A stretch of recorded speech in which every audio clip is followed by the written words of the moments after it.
Breaking news చూస్తున్నాం. Weekend లో తిరుమలకు భక్తులు పోటెత్తారు. ఇవాళ కూడా అదే పరిస్థితి నెలకొంది.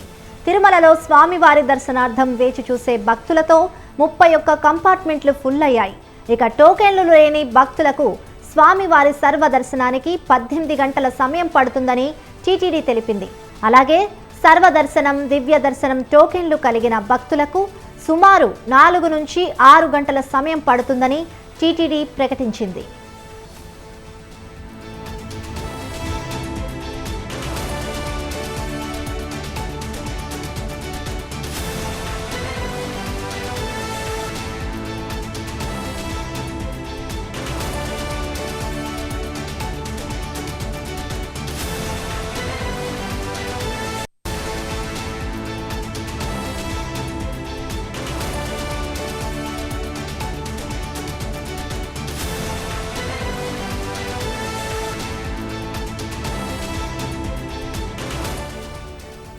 బ్రేకింగ్ న్యూస్ చూస్తున్నాం.